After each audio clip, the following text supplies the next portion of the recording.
Amjambo kaka. Sijambo Azize, nafurahi kukuona kaka. Ndiyo, sijaona wewe au Bahia kanisani katika muda kabisa. Nyota na mimi munajipoteza sana. Najua wewe na Nyota munajipoteza, lakini mambo ni mubaya sana nyumbani. Na mimi sitaki kuona mutu yeyote ule kwangu. Pole kusikia hii Kivuli. Nini njo ilifika kama naweza kuuliza? Nitakuelezea historia yetu ya huruma, lakini sitaki wengine wajue haya yetu. Ingawa inawezekana tu iwe siri kwa muda mfupi tena.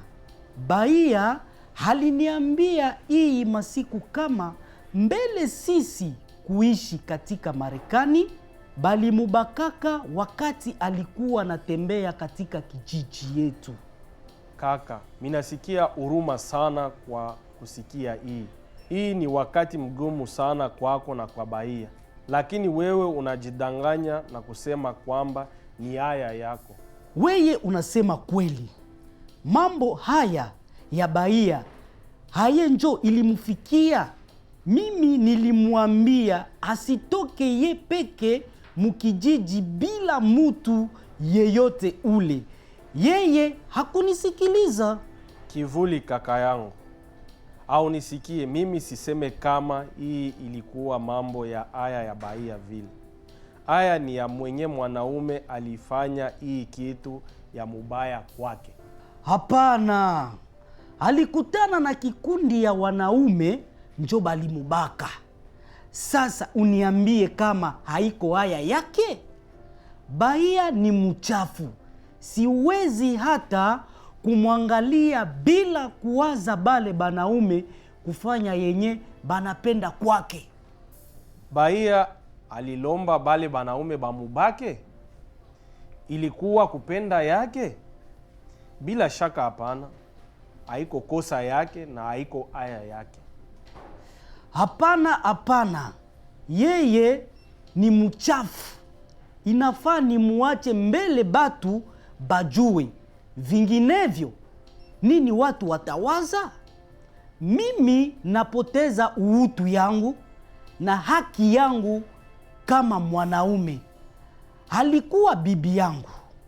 Na sasa yeye amekuwa pamoja na watu wengine kama mwanamke msharati. Iko mchafu na mie nitakuwa mchafu vile vile. Isipokuwa kama mina muacha na usawa yangu irudi. Bahia alikuwa amepatwa na ubakaji. Sasa bwana yake anataka muacha. Kaka, aye njo ile itarudisha umutu na usawa yako? Kwacha muke mwenye iko bila zambi na ulumizwa muiche inye eko mgeni? Hawezi kuelewa, lakini bibi yako akingali safi.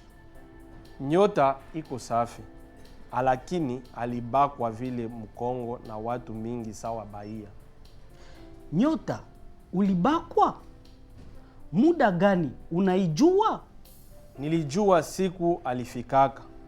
Walifanya hii kitu kabisa paka mbele yangu. Njo maana minaelewa kaka kinye inakufikia. Bali kuacha uangalie. Na angali bibi yako? Ndiyo, haikukuwa kosa yake. Na nikaelewa mwisho. Sikukuwa na waza vile mbele.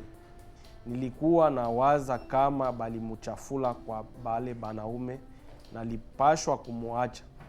Lakini basi tulikuwa tunakuama na sikuweza kumuacha muinchi ya mgeni.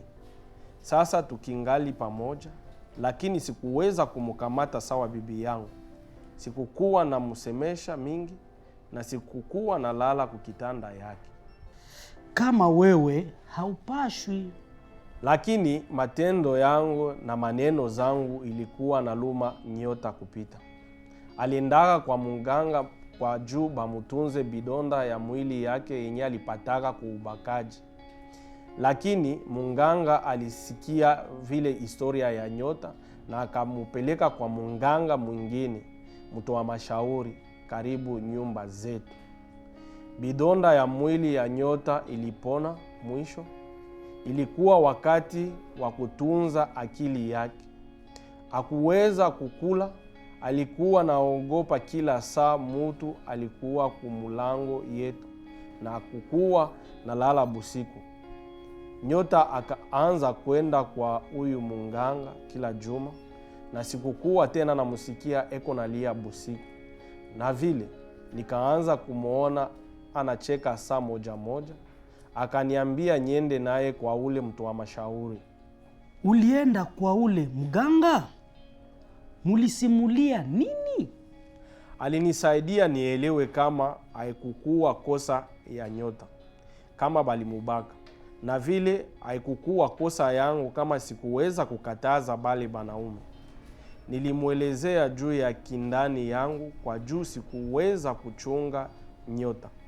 Nilisema juu ya kisirani yangu kwa nyota kwa juu balimubaka na kwa banaume benye balimubaka. Niliambia munganga kama ilikuwa kama hakukuwa mwaminifu kwangu. Lakini munganga alinisaidia kuona kama kukuwa mwenye kubakwa haiko sawa na kukosa uaminifu kidogo na bwana mwingine. Na kama maneno zangu ya kuumiza ya uchafuzi na mchafu ilikuwa na luma nyota kweli, lakini alikuwa na fahamu babwana bingine. Hakuchagua kaka, na haikukuwa mzuri kumuadhibu kwa juu ya kitu hakuweza kuchunguza. Mimi naona hivi leo, lakini ilikuwa nguvu kwa nyota na mie kumwanzo sikukuja najisikia kama mwanaume. Wabakaji banesha fanya maumivu mingi, lakini sitabaacha bakamate maisha yangu kama mwanaume wala ya bibi yangu. Lakini barafiki yetu ya kanisa batasema nini? Bataniona kama siko bwana kabisa, kama mimi nabakia na bahia. Unyambie kaka, unawaza siko mwanaume kubakia na nyota? Hapana kaka, bila shaka mimi sione. Ngisi tunajibu kubakaji wenye banafanya kwa babibi yetu, njo itasaidia aye njo wakaji watujibu. Kama sisi tunawaitika na tunabapenda bado, biko na ubaya gani ya kutupenda sawa? Inafaa tusaidie raia yetu baone kama babibi yetu biko banaishi mpaka leo. Babibi yetu abana kitu ya kusikia aya ya wakaji, abana haki ya kuba hukumu. Na vile mimi niko majivuno ya bibi yangu na juhudi yake iko nguvu sana. Aksanti kwa unyenyekevu yako kaka yangu. Mimi najua kama itakuwa nguvu, lakini nitabakia na bahia. Unawaza kama tunaweza kwenda kwa ule muganga kwenye weye na nyota muliendaka? Bila shaka nyota hivi alianza kwenda kukikundi ya mchezo kwenye bawepukaji wanasema mahistoria zabo na matatizo yabo. Bahia iko karibuni kukuya. Iko baraka munene kwa nyota na mimi kujua kama hatuko siye peke muhii maumivu.